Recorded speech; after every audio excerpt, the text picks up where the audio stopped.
Hey, all you pickle bros and pickle sisters. Welcome to episode 2 of season 2 of the PickleBros podcast. Shout out to Carbon Pickleball and Gearbox Pickleball. Those are the paddles that the PickleBros are using right now, and we are still loving them. Today's topic is pickleball etiquette, because we heard word that you guys are acting fools out there and you need our guidance to tell you how to deal with these tricky social situations so you don't have any more social faux pas. And to kick it off, we have a video sent in from the infamous Gabe. Jesse, why don't you pull that up?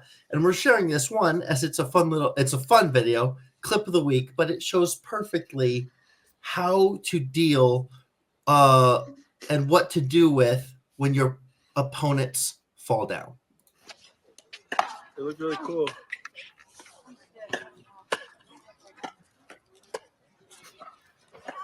Oh, Dave. Hey, come on. I'll give him next puck.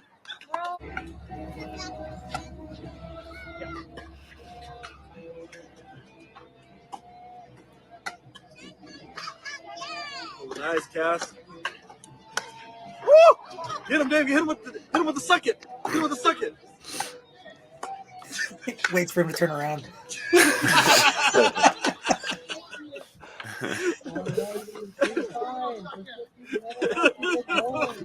Is there more?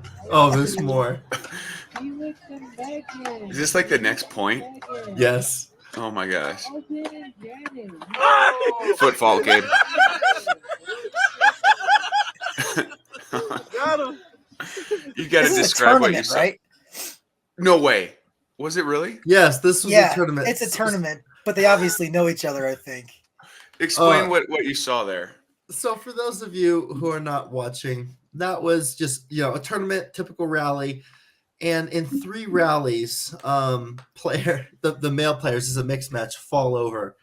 And the response to the opponent falling over is walking up and humping the net with your paddle, and letting them know that you got the best of them. And it's hilarious. So this is now going to become commonplace. When your opponents fall down, there's no checking on them. Are you okay? Like what's going on? Is just get up there and go, yeah, you like it? So, Ian, this was a phrase coined by WWE or whatever. This is a very famous gesture where you cross your arms and then you lower them towards your groinal region, and I think they call it the suck it or something like that. So those old school wrestling fans will know that. Wrestling, Ian, wrestling. I was just going to say, Wrestling. Tim, why don't you explain to the audience why I have no idea what this is? Because it's the fake wrestling. Yeah, Tim and I have had our rivalry where Tim is something of a fan of this fake theatrical performance called the WWE or whatever they call themselves. Oh, now. definitely not anymore, but that's how I grew up. That's what I grew up watching. So I still defend it in your presence. Yes, because I'm a pure wrestler. I'm a purist. Hey, clip of the week, though. That's something fun. So send in your clips to PickleBros002@gmail.com. Let's see what you got. Send us a link, and maybe we'll feature you on the show. That'll be fun. Good points, funny points, making yourself look like a fool. Those are the ones we really want to make ourselves feel good. But guys, time to get into our beefs. Jesse, I want to kick it off with you. What is your beef this week? Okay, so I found a news article published by UPI called "As Pickleball's Popularity Soars with Older Participants, So Do Injuries." So this is an update to a story I talked about last year. And the article basically makes 2 points. It says, first of all, that bone fractures related to pickleball have increased 90-fold over the last 20 years. And then the second point that they reiterate is, quoting a orthopedic surgeon at the Cleveland Clinic, "It's important to understand your risk profile of injury and to speak with your physician to see how you can lower your risk." So 90-fold increase since 2024, but it doesn't say how, what has been the percentage increase in the number of players since 2024. I mean, weren't there like, 5 people playing back then? So if your number of people have increased 90-fold and the number of bone fractures have increased 90-fold, then there's no change in risk. So I guess that wouldn't be an interesting headline. But I was curious, did you guys go see your physician, or are you planning to do so to reduce your risk of injury in pickleball? Nope, I haven't been to the doctor in years. Have you not? Is that not something you guys do when you take up? It says if you take up a new sport, you should talk to your physician, get screened. Could you imagine, like, reason for visit to talk to my physician about pickleball? I guess that's in the notes section. Mr. Malkin, good to see you today. What are you here for? Well, it said on this article I needed to see you before I should try a sport. Now what? Yeah, right. Like I do yoga from time to time. I guess I should see my doctor about that. And it's just the medicalization of everything, right? Like when I was young, maybe when some of you guys were young, you didn't, like, if you wanted to learn to ride a bike, you went out and learned to ride a bike. You didn't go talk to your doctor first. So I was curious though about what sports they recommend for people with osteoporosis, since that seems to be their concern. And I Googled osteoporosis sport.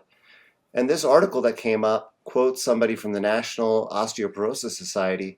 And she says, people feel like if they get a diagnosis of osteoporosis, they have to stop doing things, but there are no absolute do's and don'ts.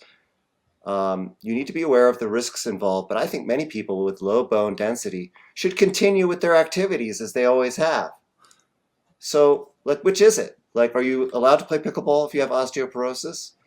Or should you not?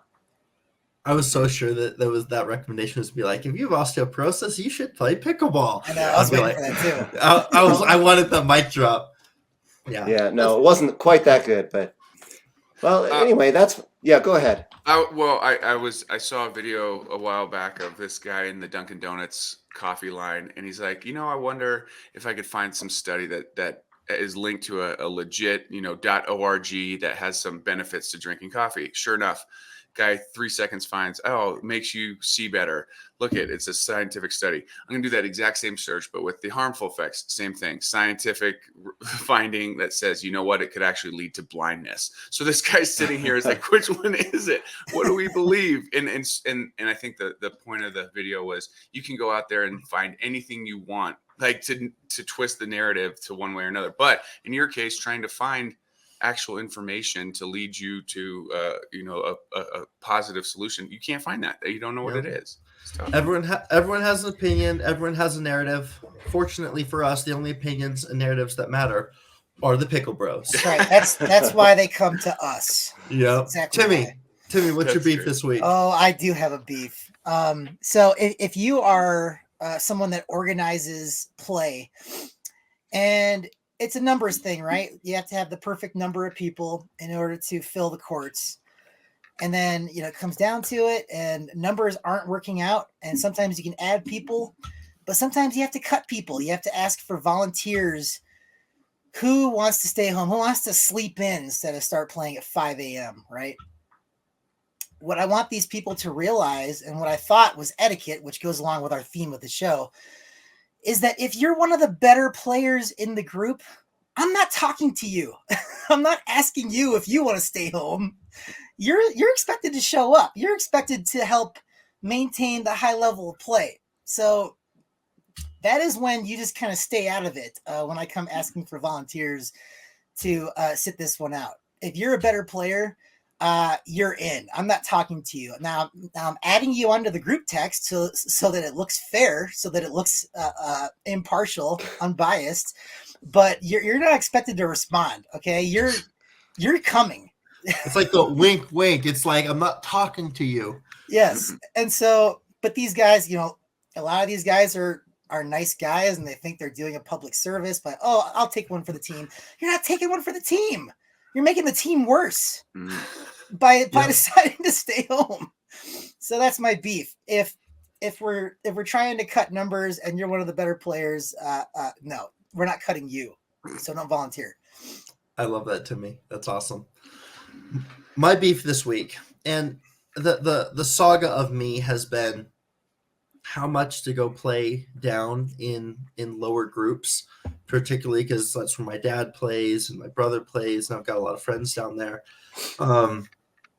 And right now I'm currently incentivized really just to play higher level, because it was the 11th hour, they had 11 people, they need someone to step in. I volunteered to step in, and I wake up at 4 a.m. I go play with them, and they play for DUPR, and I am utterly screened out, and I'm supposed to be screened out, but if you're playing in a 3-5 to 4-0 group and your level is really somewhere in the upper 4-5s, it is entirely frustrating to wake up early and to watch 3-7s hit the ball with each other, and you're completely blocked out of the game. Now, my beef isn't about them doing that. They're doing the right thing. It's for DUPR, right? But I don't want to just sit there and watch this when the only way I can get involved is going superhero mode, doing egregious and offensive level poaches where I literally just I pull a Stolp, I scoop them behind me, and I lean out in front of them so I can hit the ball. It's like, whoa. Don't bring me into this. But it was really tough for me. And so my beef is I'm not being incentivized to go try and, whatever, coach or mentor or help these lower levels, because now I'm completely boxed out. So I'm having this existential crisis between, I believe you should go play with these lower levels, and also now I want absolutely nothing to do with it because it's just not fun, and I don't want to just stand there watching other people play pickleball. So anyway, that is my beef this week. Tough one. Stolpy. Yeah, Stolpy. Yeah. Hold on. I wish we need a little time to digest and respond to some of our beefs, because that is tough for you. It seems like it's stripping the joy of playing for you. So what do you do? And so what is your path forward? Let's just talk about that. I mean, I'll say this really quick. You are teaching them that they are going to be getting the majority of the balls and looks if they're playing with a high level player. I mean, that's something they can expect. I mean, I don't know if that does much for you, but you can also teach them that if they are going to anti-target you, that in such a disciplined manner that you won't play with them. That would be a valuable lesson. I will expand my beef because I was trying not to be too aggressive because some of these guys watch the podcast. But when I'm being screened out, what you should communicate with the partner who's being targeted. Hey, hit the balls in front of me, or hit them in this way. It helps me get involved. Or don't go rogue and try and win this on your own. Be a backboard, keep the balls coming back, let me win. And there were several games where I tried to have that conversation, like, hey, they're boxing me out, so don't go try and win. Don't do crazy shots. Don't do speed ups that I can't be involved in. Just cross court dink and drop in front of me, and I can get involved that way. And they don't do it. They go mercenary. They go rogue, and they start playing solo. And so it's even more frustrating. I was trying to avoid that particular portion. It's like, okay, you find yourself in this scenario of targeting, anti-targeting. You still have some options if you play the right way. And these lower level guys, either they don't want to, or they're really not wanting to listen to me, and they're just pretending, which is possible, and that's fine. They don't have to listen to me, but I get the impression they want to, or they can't hold the thought in their head for more than 2 rallies of what they're supposed to do, or they simply don't have the shots to actually do what I'm suggesting. So there's a lot of different things why, but you have options when these scenarios, or when you're being targeted, anti-targeted, regardless of level. And that was not happening, which was emphasizing the frustration. Or it takes a lot of effort and practice to break bad habits. You can't expect one conversation to change somebody's habits. I think it's 300 hours of relearning something to change the habit that you're currently used to.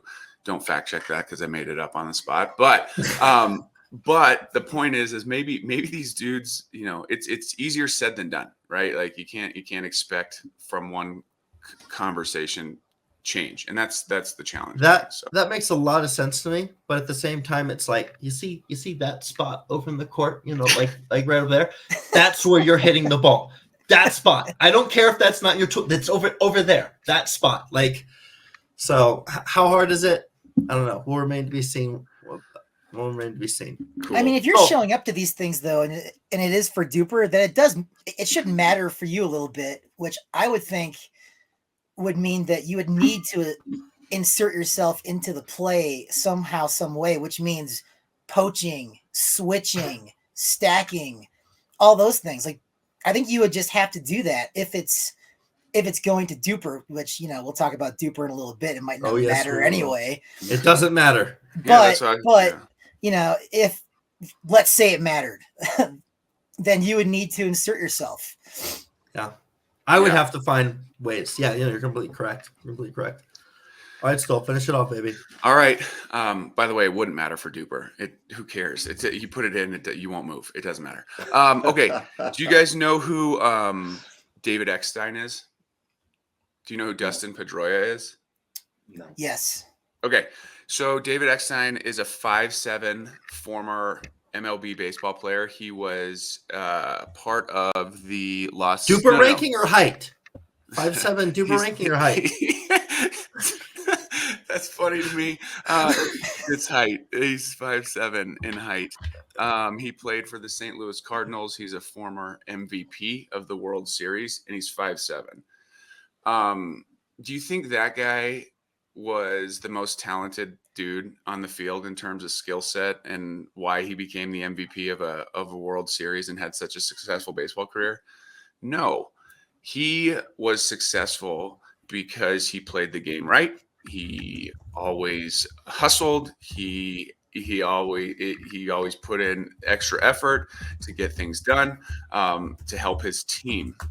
My beef today is not that if you're 5'7", you cannot be talented. It's more so to put in. There's two things that take no talent to control: your effort and your attitude. And I think that if you have if you put in a good effort and have a good attitude on the court, you set your team up for success. Sometimes there'll be big point swings where, you know, you'll check out mentally. Maybe it's not rally scoring. Tim, I know you're a fan of rally scoring. You know, some people aren't, and so there's different mental checkout points. If you're going to play pickleball, put in the effort for yourself and for your opponent and your partner, and just go out there with a good attitude. And that's all I'm going to say. Have a great day. That's my beef. Yep, awesome. That is an excellent beef. Yeah, don't. I mean, it's impossible not to let external things come into the court. We all do it, and I don't think it's fair to say you should be completely vacuous from the real world. Like the court is not just a microcosm, full compartmentalization. But at the same time, you know, have some discipline, have some effort, and be like David Eckstein and be like Dustin Pedroia. Be an MVP with your hustle and your attitude. Absolutely. Yeah. Guys. We were talking about this about a week or so ago. I went over to the church of Jason Muller's, right, and had a really good conversation with him over there. And he was telling me a story that related very much to this. That a senior pro was talking to him about his attitude on the court and how he could just see that it was hurting his game. And that really changed Jason's. And he was playing against this guy, Jason was, and this guy wasn't playing well. Even though he was a great senior pro, he was making a lot of mistakes in this game that Jason was playing against him. And yet, you know, that guy won the game, and he went over and told Jason that his attitude needed to change. And this guy was making every bit as many mistakes as Jason was, but his attitude was better, and he ended up winning. And what does that tell your teammate? You know, if you're walking around like, oh, I'm way better than this. This is ridiculous. This is so beneath me. This play is not representative of me. And you're just in your own head. You're completely self-centered. You're not a boost to your partner at all. Yeah, your partner needs you. Like, there's a reason there's two of you out there. And I found that really inspiring and enlightening. And my first tournament out, I told my partner Ryan that we were going to try this. Like, look, we're going to lift each other up. We're going to be there for each other. We're going to be positive. This is me talking. Like, it's not easy for me to be positive all the time. And yet, I really tried to be that way. And we played really, really well. And one thing that I think goes a long way towards acting this way on the court, it's a simple thing. Compliment your opponents when they make a good shot. It just puts a good spirit into you, I think. And it makes you less grouchy out there, and it makes you more charitable.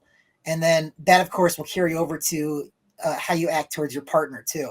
And just it'll fill you with a better spirit out there. And it's not going to hurt your play. I guarantee it. Mhm. Yeah, I love that you're saying this, Tim, because Jason gave me the same chat when I went over to drill with him the next day, and I thought I was in the clear because I'm not saying anything bad to my partner, not critiquing them. It was my old habit, but what was screaming at them? The full body eye roll, my body language, and like I was communicating as much or perhaps more through that method than just with any verbalization. So this is absolutely true. You have to be in complete control of yourself across all dimensions the whole time. All right, boys. We had a really fun event, which actually, Tim, I will give it to you to explain. The freeze at 20, these are your brain children. These little events we've been doing now. Why don't you go ahead and give us the initial recap, and Stolp and I will respond. Jesse, you were injured again. We're going to get you. We're going to get you in one of these very soon. But go ahead, Timmy. Yeah, sucked not having Jesse there for sure. So we talked about this event at the last podcast. I think this is going to be the most number of people that played in this sort of a round robin event. But yeah, so it was 20 people over 5 courts. You played with somebody different each time. It was rally scoring because rally scoring is just more efficient. And I'm not saying standard scoring is worse because I do like standard scoring. It's just that for these kinds of events, rally scoring it's just perfect because everyone finishes at the same time. It's awesome. And so you played with somebody different for each round. We incorporated the 9 innings approach for Stolp over there. We can talk about whether that worked for him or not, but whatever. It didn't. Freaking spoiler alert! It didn't. It didn't. Each match was for DUPR, which that didn't matter either. And then we were supposed to have a championship round where the top 4 would all go to one court, then the next 4 would go to the next court. We didn't have time for that. We had 3 hours, and 3 hours fit in the 9 rounds just perfectly. So I guess next time we need an extra half hour or something. But it was super fun. It was over at Springs Pickleball. They've got that nice lounge area, the patio over there. So it felt actually more social and more laid back than the previous ones that I had done. I think it was just good to see a lot of the Lifetime guys too. So there were good vibes in the air. So it was super fun. I really love the format. I don't know if this is going to be something that other people try, but I recommend it. It's just like you've got so many allies out there throughout the course of the day. You play against people that you just partnered with. So it's just really interesting.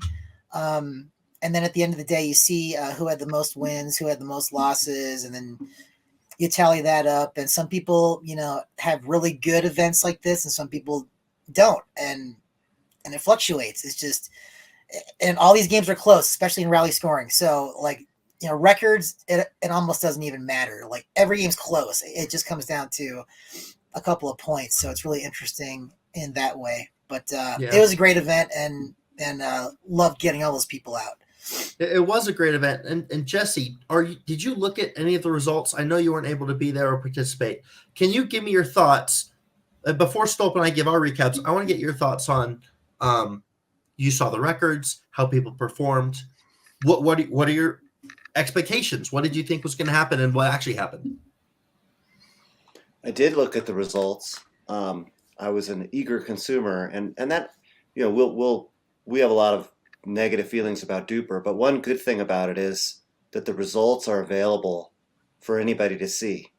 Now, it's not always so easy to see who, for example, won a tournament, right? Because it doesn't really provide that information. You have to infer it. But it's nice as an outsider. I was traveling that day, and I got on my phone and I could see what happened. So that's great. Yeah, I was surprised by some of the results. Our friend Mick Tinkstrom went 7-2, which I didn't expect. I think he must have upped his game a lot, which is kind of inspiring for me as a fellow 50-plus person. It's the gearbox paddle. Yeah, I thought Jared did really well. And, I looked at a lot of the games were really close. So, if you went, maybe you went 2-7, but with a few points shift, it could have been, 5-4. So a lot of good games. Looked like fun. I wish I could have participated, but 3 hours of play would be really difficult for me right now. Yeah, no, it was a long play session, and Stolp and I will both. It's funny enough, we had the same record in the event. We both went 2-7, but I think maybe we'll see if we have contrasting opinions on how we played throughout the day. Because I did go 2-7, but of those 9 matches, 8 of them were in overtime in rally scoring, which is the difference of missing a drop or not missing it, in the first 10 rallies of the game. And so that's pretty frustrating because, you miss 4 drops, maybe a serve long, a return long, and a drive into the tape. You just handed your opponents 7 free points. And in a game to 11, that many unforced errors is an acceptable margin, I think, at our level. I actually recorded Matt Jones, Shira, Jason, and myself, and I counted up the average errors per game, and it was 7 unforced errors per game for 4 guys who are 5-0 or trying to push up to that level. But in rally scoring, it is merciless. It is brutal. So I thought I played great all day. I'm on a bit of an upswing right now. Some of the things I do well are really working. And so I didn't see as many balls, but it's not – I wouldn't say it was because my performance was my partner's fault. It's I didn't know what to do once some things were taken away from me. Everyone knows what I do well. They don't give that to me. And then I'm lost. I don't know how to help. I don't know how to insert myself. And so I actually blame myself more of I was off kilter the whole time. But I thought I played great for the whole event. Yeah, and went 2-7. Stolp, what's your take? One of the there's lots of pros to having a podcast. We don't really talk about the cons. One of the cons is if you have a publicized tournament that you're going to talk about in a public forum, like a podcast, and you go 2-7, you got to take some accountability to that. And so here I am like, oh, I'm just going to forget what happened this weekend and move on. Not the case. I've been talking about it since it happened. And I guess that's part of the territory with signing up with these things. Yeah, obviously the results were not reflective of what I hoped to have happened. And from a play standpoint, I don't think it was anything, some sort of factor of my play either. I do think I played more tentatively, like I played not to lose, rather to win. And if I do that, I am not the player that I should be, and I'm not giving ourselves the best chance to win.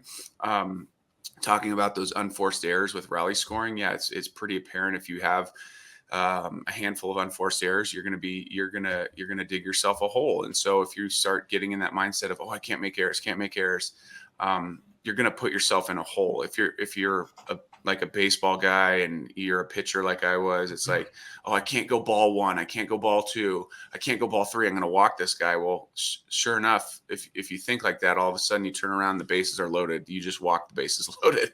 So I think some of that played into it, and it was unfortunate. However, I did have, I think 2 or 3 overtime games that could have swung either way.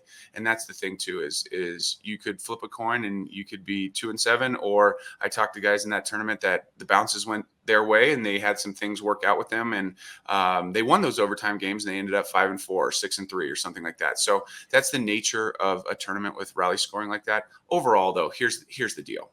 It was a blast. Tim organized a great event. It was so fun to be a part of with the community of the 20 guys that got together on that morning. So I'm all for it. I'm going to do it again. But some days you just take your lumps and you move on, and you learn from it. And that was one of those days. So yeah, it's not like it's over, but next time will be different for me for sure. I'm hoping, at least I hope that's what I'm going into it. But Well, some I think you days will. are like that. I think it will change for you because, yeah, you have made it very clear that it is a sour point for you. Like, it's frustrating to you how you did. But the conversations we've been having afterwards, I think, have been very helpful. And you're learning, it's all experience, right? And you have bad days and good days, and you need those bad days. Those are some of your the biggest learning lessons come from those days. Mm-hmm. So anyway, I got no concerns for you in the next event. So I'll partner with you in the next one because you're due for a come up, a return. Mm-hmm. Guys, it is time to go back to the well, to our favorite topic to rage over, and that is DUPR. And I have a lot of raging to do, but I don't want to go first. Who wants to take lead on the Timmy, take lead on the DUPR nonsense here. Well, so one of the reasons why I do these round robin events for DUPR is because I expect a lot of DUPR movement, because hello, you're playing with all these different people against all these different people, and that's about as much movement as you can possibly expect, right? Because of all this variation. And we came out of that, and there was like no movement at all, and there were guys that overachieved. Like they had crazy good results for their DUPR, right? You had Nick going 7-2. Banu went 6-3. I couldn't get him a 7th win, so that's my fault. I should have played the right side in that one, I guess. You had other guys overachieving, and they turn around and look, and there's like, oh, I went up 0.002. That's freaking awesome. Now I'm coming, like, on the road to 5-0. And we had one guy, I'll just use this as a starter for this conversation. He was so frustrated. I'm not going to use his name. He's a buddy of ours. He decided to reset his DUPR. He's like, that's it. That's the final straw. I'm not doing this anymore. I've worked way too hard. It should have culminated in a big jump from this event, because he beat a world beater who's a 5.3. He beat him twice in this event. He beat him twice. DUPR wasn't that impressed because he didn't beat him by enough. So he didn't go up very much. He didn't see much of a jump. And so what did he do? He reset his DUPR. And he did this. How does one reset one's DUPR? How do you do that? So he canceled his existing account, and he came back with a new account, and he put in a drubbing of a score against people that don't actually exist, I don't think, or their accounts have been canceled or something. And he crushed them. To his credit, he won 15-0, 15-0, 15-0. And now he would qualify for the Pro Tour. Like he's got a very high DUPR, and I'm actually excited because he's going to put his DUPR, to his credit, dude, he's going to put his DUPR on the line on Friday. This mammoth-sized DUPR on the line, and I'm going to be playing against him. So I'm actually very excited about that. But you know what?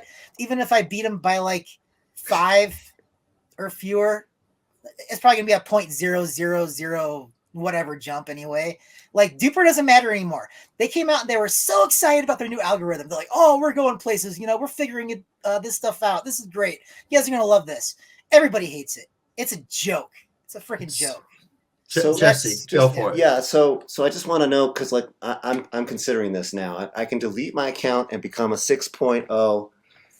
I guess any of our listeners can do this. But like, how did he find the 3 imaginary players to play against? Like, I have no idea how I looked at it. I have no idea how he did what he did, but he's now using the lack of game information as from number of games on his profile, and he's artificially boosting it. And I don't think he's actually meaning it. He and I have talked about it. He's not doing it to be super serious. He's doing it to try and highlight how ridiculous it is, what they've done.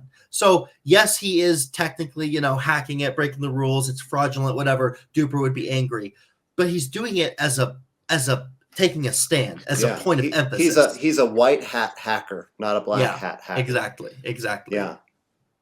I Are the Pickle Bros advocating that all of our listeners do this? Yes. Well, no, not this. no. But anything. Screw DUPR. Go ahead, Stolp.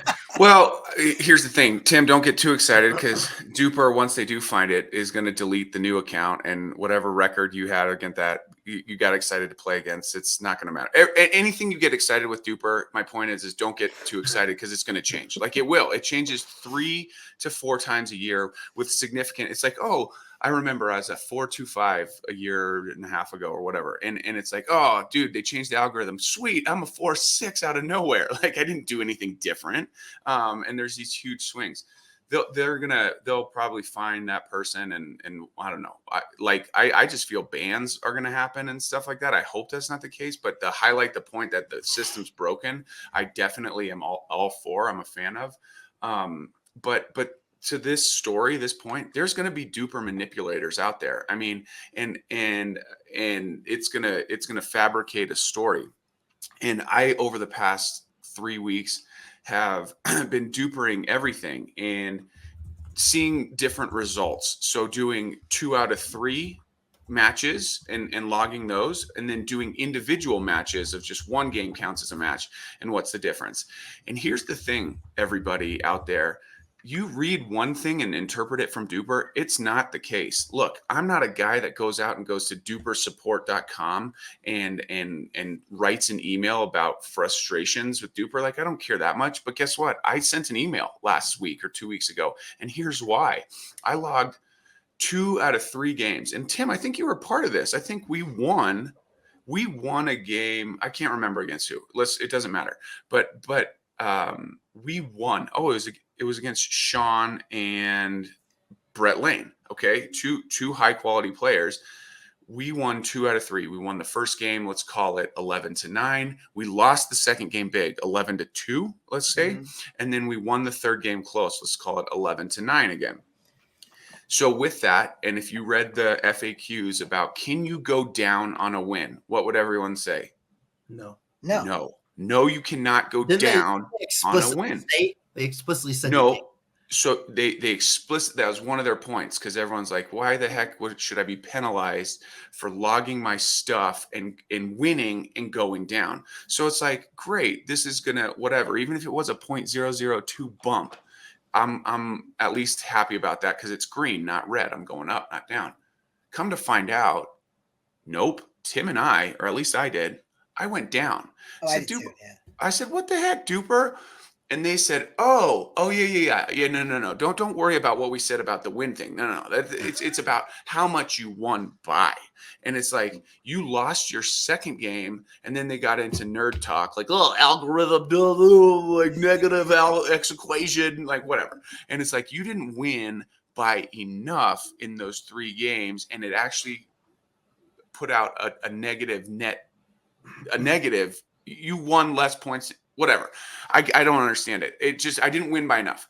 And so therefore I went down. I was like, okay, forget it. Then can I briefly touch why this is a problem? You played a series of 3 games. You and Tim come out, you play good against really good players, you 11-9.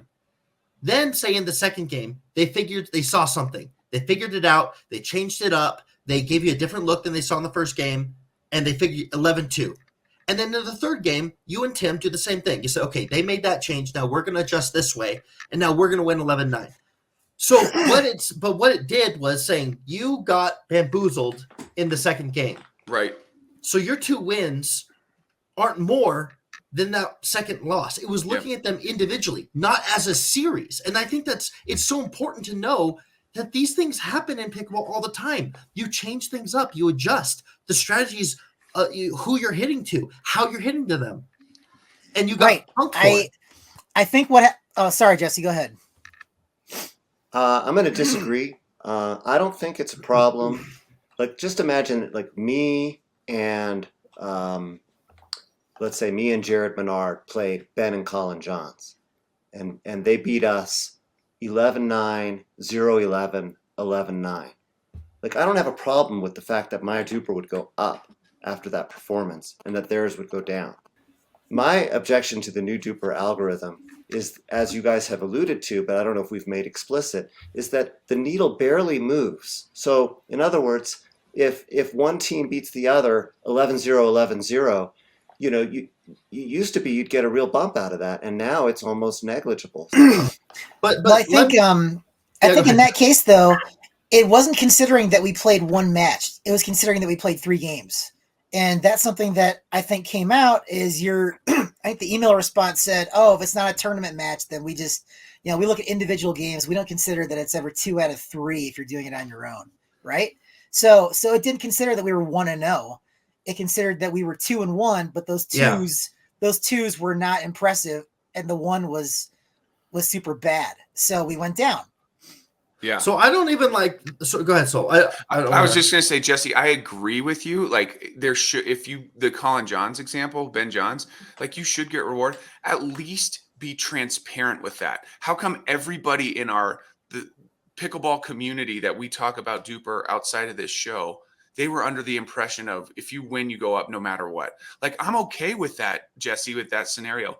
At least make it known so we're in that, we understand, because that is not clear. And you know what? That's a problem too. Like if Jason and Matt Jones challenge me and Mick, who are both very under our DUPRs, what we should be right now, and we perform really well against them, but they still somehow manage the victory, they should not be penalized for stepping on the court with us, taking the challenge, and still getting the W. Yes, maybe they didn't win by the margin they should have won, but they took it on and they figured it out. They got it in the win column. Nobody cares about how much you won by. They care do you win or you lost. Now, do I need to be commensurately awarded for performing very well against 2 5-0 plus players?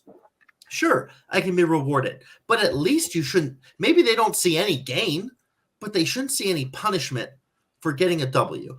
And so go ahead. I was going to say, because these higher level players, it's more risk, no reward, right? And then that's where we're getting to, is like at least incentivize those high 5-0 players to put their DUPR on the line. And I think with these micro movements, that was kind of the point. Log everything. You're not going to see big shifts. So these 5-0 players are like, okay, I'll put it out on the line more because I'm not going to see if I do lose a game that I shouldn't have, I'm not going to see a big drop. I'll stay in the 5-0 range. But now these players are looking at it as, well, it doesn't matter. If I don't win by enough, I might not even go up. I might just go down a little, even if I win. What's the point? Yeah. And so there's all of that problem. But then, like you said, the micro movements, I think, are the biggest issue. Prior to this weird change they did, we had what was it, Run Rudolph event, one of these things you put on Timmy. Yeah. And I went 3-8 in that event. I lost 0.28 DUPR points in that event. I didn't do well, but I didn't think I was going to get that punched in the face by DUPR. And then the next week, they make these micro changes. And since they've made these changes, I have gone 7-16.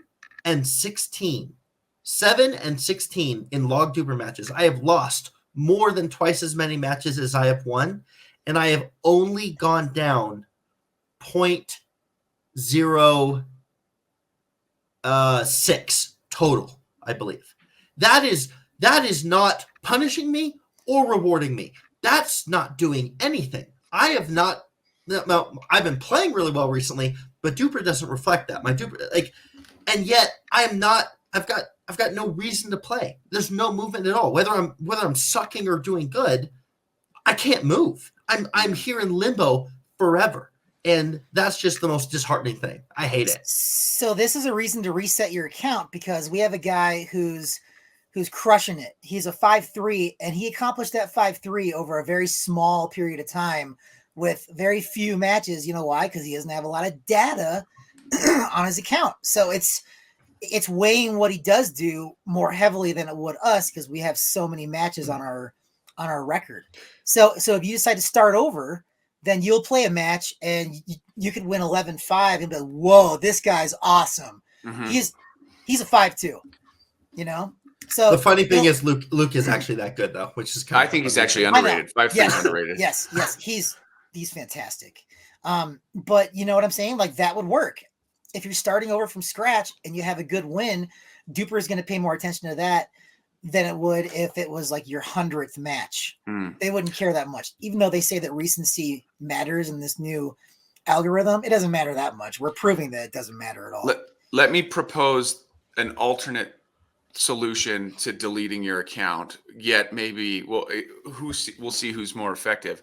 Log everything rather than restarting and trying to start high. Log everything, because what I started with is they make 3 significant changes, because all of a sudden it's like on a Monday morning meeting, they're like, you guys are at DUPR headquarters, our algorithm sucks and we just figured this out. We need to change everything. And they do that every quarter. Exactly. Every fiscal quarter. We know that's coming. So they can be hyped up about whatever it is right now. But let me tell you something, folks. It's coming straight from the PickleBros. It's going to change again. So while these micro movements are in place, log everything, and have a diverse set of partners. And then when they make those changes, watch what happens. Watch your shift move for the positive. That's kind of my thought. Go ahead, Jess. Okay, this is the part of the show where I point out the PickleBros contradicting the PickleBros. So we started the show with Eoin explaining that when he plays with his 3-5 buddies and they DUPR everything, that it's annoying because they'll never hit the ball to him, and it, as you said, Stolp, takes the joy or strips the joy out of the game. So no, you should not DUPR everything. And then also, I find it interesting that you guys say it's getting to a point where it's all risk, no reward for the high-level players to play down. But in our very last episode, you talked about seal clubbing, where people would deliberately play with lower-level players to boost their ratings. So which is it? Well, that's because we don't know the algorithm. We don't work for DUPR, and we don't like this. In theory, is sound to us, but then we get different. We're playing guessing games with the algorithm. Go ahead, Eoin. Oh, I feel misrepresented because my complaint was not that they were hitting away from me. That is wise to do. If you're putting DUPR on the line, you're supposed to play as competitively as you can for the win. My frustration came from I did not enjoy waking up at 4 a.m. and playing with an average DUPR ranked player of 3.7 and having to endure that. I wasn't critiquing the strategy. I was critiquing that I found myself there. So that's a little bit different because when you're playing for DUPR, you play for the win. You don't. There's no charity in DUPR. You play how you're for the W. But I do agree with Stolp. Just get everything in. I want to change the culture where you just always put everything on the line, right? Like you track it, you log it, you keep your scores. You know how many points you win. You know your opponent's DUPR ranking averages. You know your partner's DUPR ranking averages. And what was the second thing? The second contradiction you said? Seal clubbing versus when they made that, I think we talked about seal clubbing right when they said it was either the next day it was coming out or the day before it had come out, the new algorithm. We didn't know how it was going to perform. We thought we were going to have an opportunity based on everything that they said. We made guesstimations on it and said, I can go seal club and I'll get a good DUPR ranking. And it turns out that it doesn't matter if you're high level or low level, win or loss, great separation between the pairings or not. DUPR is molasses. It's not letting you move no matter what. You are stuck in a tight range of 0.1. I have logged more DUPR matches since they've made the change than I did all in the back 6 months of last year. And I haven't moved even a 0.1 gradient. It's crazy. Okay, there's one thing that came out of this algorithm that I like, though. DUPR Dodgers, you can now 100% rip the crap out of DUPR Dodgers because they don't stand to lose anything. If you're a 5-0 who's terrified about falling below the beloved 5-0 threshold, so you just don't play DUPR matches anymore, you can now mock those guys because they have nothing to worry about. But what if they win and they go down? What if they win and go down? That's a problem. It hasn't been happening to those guys, though. Like, I've seen examples of these guys who are over 5-0 that have a bad loss, like guys they should not lose to in a DUPR league or whatever, and they're still 5-0s. And I'm like looking at that like, well, that sucks. I should have passed that guy up. but he didn't drop very much at all. He dropped 0.002 or something. Like, okay, well, he's not going to lose very often, first of all. But when he does lose, he has an off game. He's not going to be punished for it. So I don't want to hear from these guys anymore that I'm not going to play for DUPR. They should all be freaking playing for DUPR now because this algorithm is totally for them. It's everything they've ever wanted. Like, they're not going to fall below 5-0. It's great. It's what they've always wanted. So rip the crap out of DUPR dodgers now because they have no reason to be dodging DUPR anymore with this algorithm. Yep. Any final thoughts on DUPR, gents, before we get into the topic? Excellent. All right. Pickleball etiquette. These are the strange circumstances and scenarios that we have come across that aren't really rulebook related, or maybe it's ambiguous how you should handle it. And so we want to discuss. These are some of the weird circumstances that we come across. So the first thing is line calls. Jesse, I believe this was your idea about line calls. Like, how gracious should you be? Like, given the competition, is it DUPR? Is it rec? Who should be making the calls? Kind of, what is your general etiquette around line? And we'll go around the horn and go for it. Mine is the same as I would think all of yours and pretty much everybody we play with, that you should be gracious. That doesn't mean we never make mistakes, but I feel like the number of mistakes I've made in the last 6 months, you could count on one hand. I'll jump in. Okay, so scenario of balls being hit so hard and then an out call being called pretty quickly and then how do you deal with that? Here's what I think. I think it's the partner's responsibility. Do you back your partner, or if the opponents see it out, do you back your opponents? And I think for me, if your partner calls it out and they think it's out, but you see it in, you have to overrule your partner. You say, actually, I see it in. And that's happened to me so many times over the last 2 months, where we turn and my partner goes, really?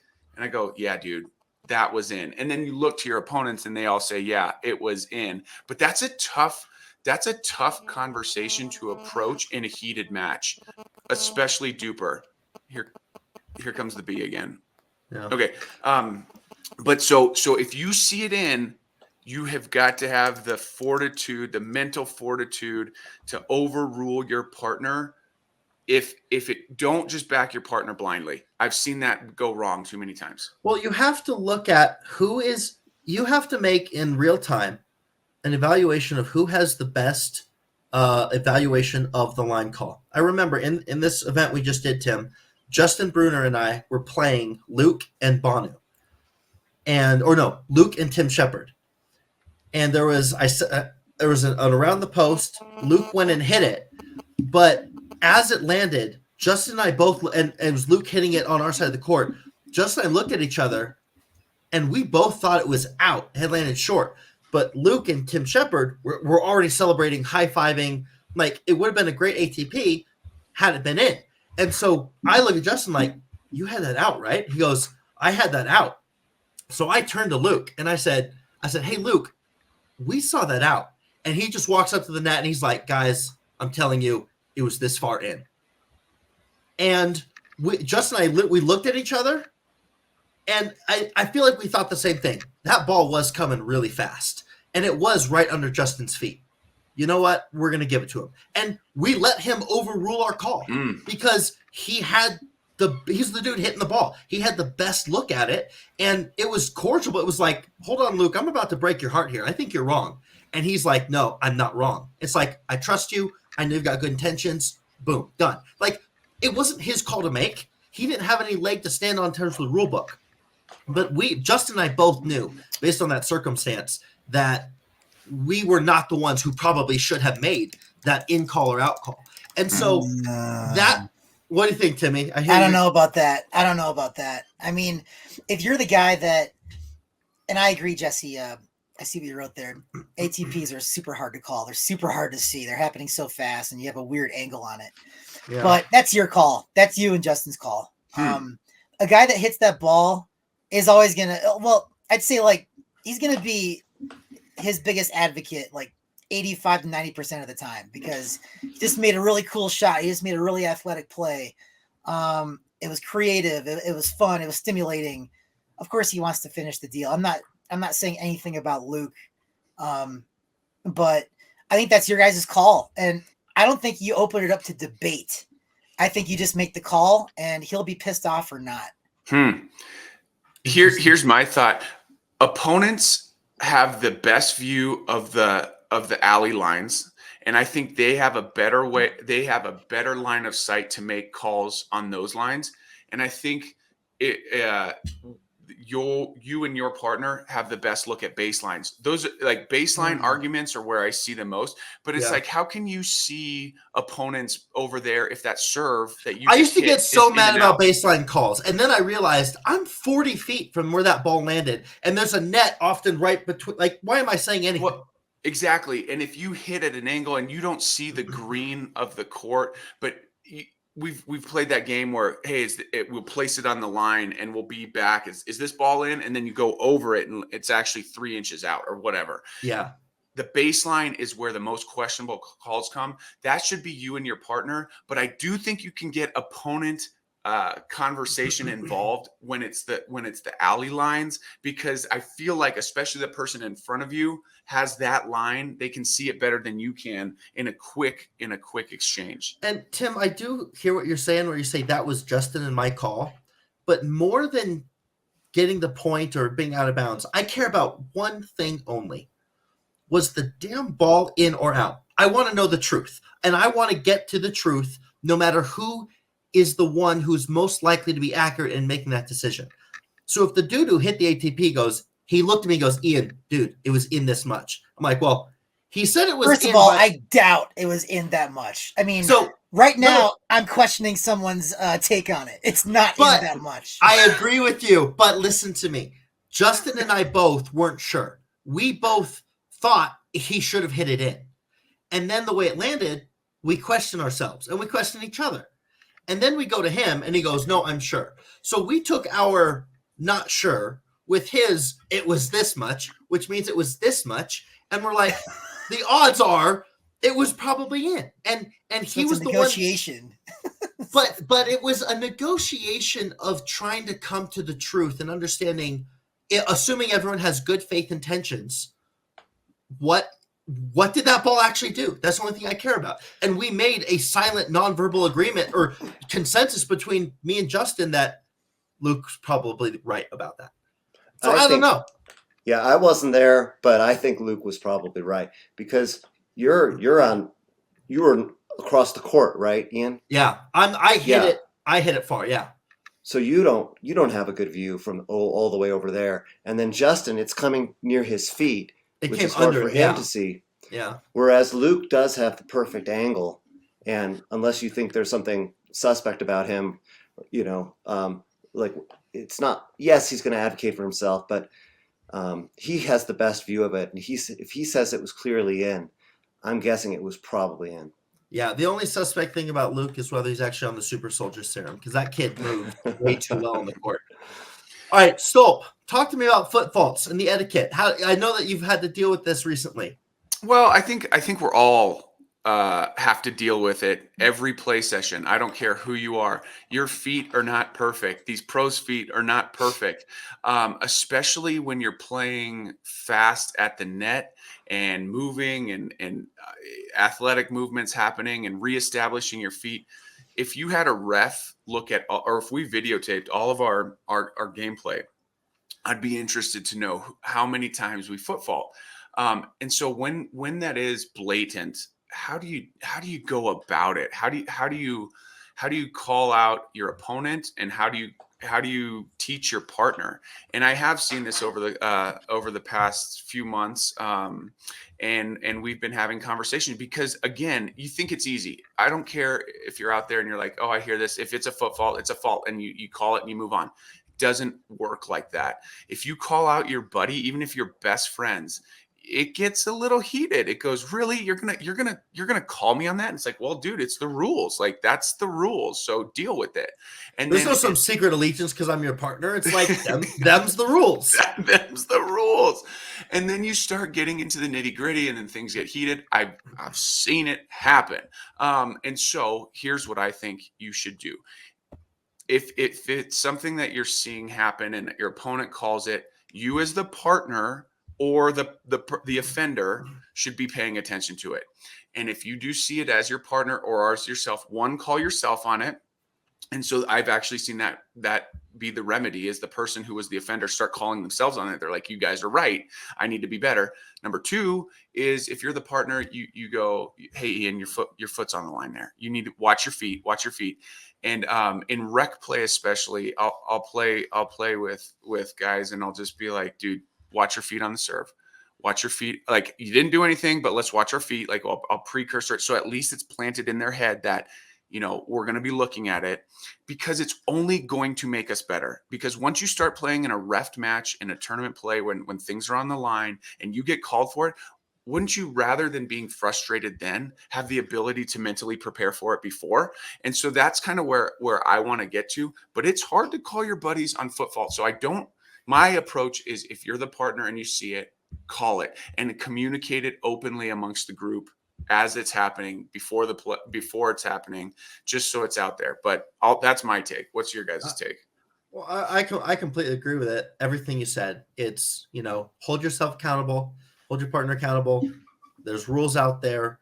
And just let people know, hey, this is something that happens a lot, and we don't get to see it ourselves as offenders. But if you're cognizant of it, it'll happen less. I love that approach. Timmy, I'm curious, the etiquette around scoring disputes, how you like to navigate. I want to talk about foot faulting, though. I hate this conversation. I hate it. I don't want to look at anyone's feet. I don't want to look at my feet. This is why I don't like doing Ernie's, because I don't want to have to pay attention to where my feet are. Like, in my opinion, this is the pickleball equivalent of jaywalking. Like, I don't want to be pulled over for jaywalking. I just want to know that, okay, I shouldn't be jaywalking. I'll just take that upon myself. But if you call me on a foot fault, I'm sorry. You're within your right. You're only adhering to the rules and respecting the game. I don't like you in that moment. Just shut up. I'm not going to call that on you, because I'm not looking at your freaking feet. Like, if you're looking at your opponent's feet, then you've just like, okay, well, I'm going to lose this point, but maybe I'll get him on a foot fault. I'm just going to look at his feet and ignore the ball, or else my partner will I'll look at the guy's feet. My partner will deal with the ball. So it's like, I don't like it. I don't like it. I don't do it. I don't expect anyone to do it to me. If they do, they're well within their right, but there's a little bit of judgment there from my part if they do that. Yeah, that sounds like a classic offender comment. Like that's a classic Tim, your feet's on the line comment. No, I know. Tim is like going to be one of the least foot fault offenders ever, because Tim likes to do the step back. He's nowhere near. I wanted to knock him down a peg. That's the whole point. I'm stepping back, not forward. Okay, let me put this perspective in there. Pickleball is a game. We just talked about line calls. It's a game of inches. If you're giving yourself extra inches regularly from foot faulting, that's going to change the course of the game. And so rather, it's not jaywalking. Now it's blatant offending, breaking the law, and you should be put in court and thrown in jail, because that is affecting the outcome of the game. And it happens in more situations than just your toe on the kitchen line. If you are an athletic jumper, if you do not reestablish your feet after jumping back from the kitchen line, that is a fault. I see that happen more times than not. And so if you are a jumper, I'm looking at your feet. And by the way, the best players in this city that we've played against in tournaments, what's their first move when they get beat? They look at your feet, and they call you on it. If your feet are they'll do it on Ernie's, they'll do it on finishing, and that's all right. I didn't know we're going to go this. I don't associate with any of those guys, by the way. Stolp, you and I were playing against the two best players in town. We're talking about literal professionals. And we were doing quite well. And I hit an Ernie on one. Do you remember this? Yeah. Oh, And come then, on. Of and course then, I do. And then his partner called me on a foot fault, and you and I looked at each other aghast. Like, not only was it a sick shot I hit on a legitimate pro, but I really thought I cleared it. And we thought it was like a bit of a revenge call, but that's neither here nor there. It's just we looked at each other like, did he really did the cross-court partner just call a foot fault? And like, we ended up going with it because we were losing like 13-5 at the time. And we knew we weren't going to win the game, and I didn't want to cause a fight. And it was, we took the gracious choice, but that one got to me pretty good. So that's actually a good point, though, because that's the guy that probably should be calling it, right? Because he's kind of away from the action. He doesn't have to defend that. He had to look through the net to see all he my has feet. to do, though, is look at your feet. Like, he's not really doing anything else. He might as well be looking at your feet. Maybe I'm just salty. I don't know. No, I I don't think they needed that point. I was shocked, to be honest. Like with that. It's super petty. I can't stand it. I can't stand it. But them's the rules. Them's the rules. Yeah, them's the See, rules. gosh, we lead an etiquette episode, and we don't actually tell people what's the right way to do things. We just argue. We just argue. Yeah. I guess. Oh my gosh, Tim, scoring disputes. How do you deal with it? Oh my gosh, So I'm going to give away one of my future beefs is when someone says the wrong score in the middle of serving, like in the motion of serving, and like, what?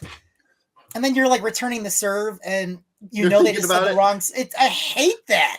And I've gotten to it happens so often. It's like, wait a minute, that's not the score. Stop serving. Stop it.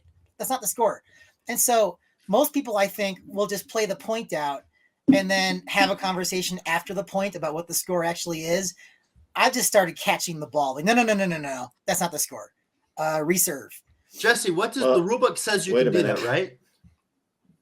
I don't know. In the old days, like at a certain point a couple years ago, yes, you could catch it. But I thought the current rule was if you catch it, you've just committed a fault. And so from now on, when I play Tim, I'm going to deliberately misstate the score and hope that he just catches the ball, because that's the only way I can win a point off of him.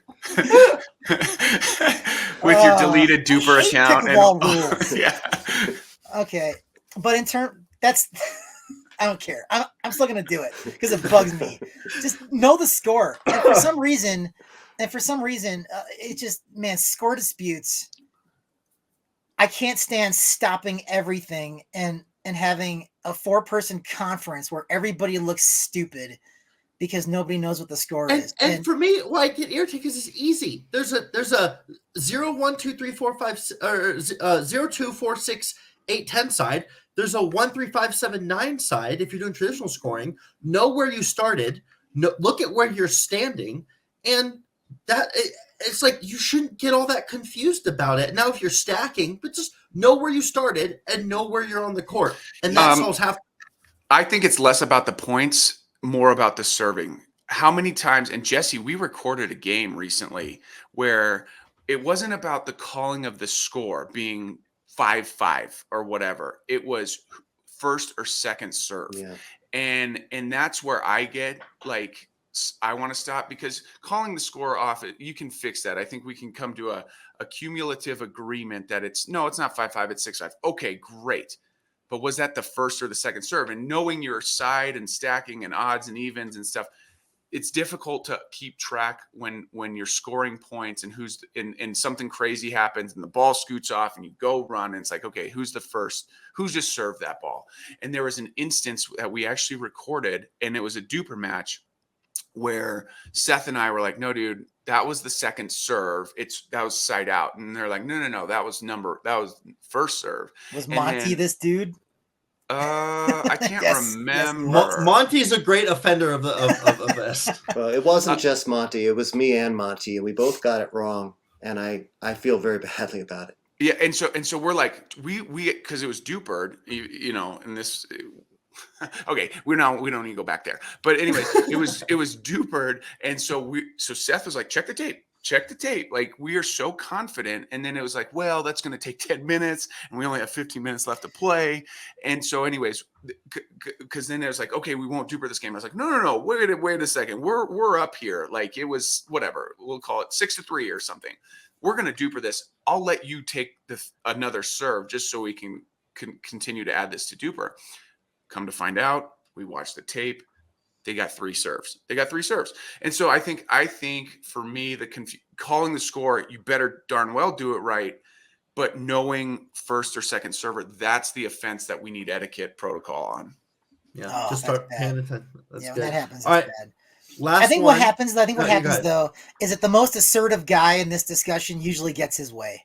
Like, this is like, unless you have tape and you feel like rewinding and spending 10 minutes in the middle of the game trying to get it absolutely right, it's probably just going to be the person who's most assertive in the moment. Or there's people who never make mistakes. Like Craig Duncan always knows the score. He always knows the score. And so if Craig tells me, he says, no, it's this, I just go, okay, I believe you. Like, does he, or is he just always the most assertive? Does he actually know the score? He's not assertive. He's a relatively quieter, more reserved guy. I wouldn't say he's shy, but he's not like me. He's not like Stolp. Like, we're big, loud personalities. That's not his MO. He's also anyway, 6.0. He's also right. He is smart. See, yeah, you know right? that too. So anyway, I love that as we discuss this, we're not actually offering any solutions. No, none. But maybe we will actually offer solutions here. Final touch point. We'll try and do it quick. And Tim, I want to toss over to you because you were very adamant. You had it concrete. This is being brought up because of an incident that happened in Springs Pickleball the other day. When is it okay for the next up, the court reservation, to step on the court and transition between guys coming off and guys coming on? How should that be handled? Should you interrupt them and ask their score? Like, how do you deal with these scenarios? Nope. When that clock strikes the top of the hour, they're off the court. That's my opinion. I don't care if it's 10-10. They shouldn't have started a game if they didn't think they could finish it. Like, it's not these next guys' problem. If it's 7 o'clock, those people have no obligation to just let you finish your game, your precious game, because, well, we need to figure out a winner. No, there's no time. You ran out of time. Like, I don't think you need to be gracious. Like, I don't think that those people that are coming off the court now even have the right to bad feelings towards you. It's your court. It's your court. Like, we all have a certain amount of time that we can play. Like, it's completely fair. It has no bearing on the score. It's just time. So yeah, get off the court if you're not supposed to be there anymore. Do we have a different take than that? Because I don't disagree, but I want to add more grace. But Stolp, go ahead. Definitely don't have a different take. I think that's right. But let me throw a variable in this scenario. What if there's open courts, 3 open courts, but they have court 1? What should they do? Ooh. And it's 10-10. It's Jesse, 10-10. I'll never, ever forget. I think the first time you and I ever even played together, we went to court 4 on Lifetime. There were 3 other courts open, and there was somebody on our court. And we're like, well, we have this court. You know why you did that? Because you don't know what the rest of the schedule looks like. You don't know who's going to be on courts 1 through 3, but you can assume that there's probably somebody that's going to be on those courts soon. All you know is that you have court 4 reserved.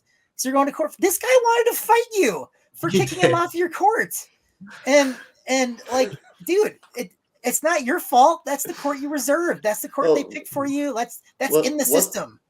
What's wrong with the group that's 10-10 moving to one of the empty courts? And that's what happens. And that's what happens. It happened yesterday, and that's exactly what should happen.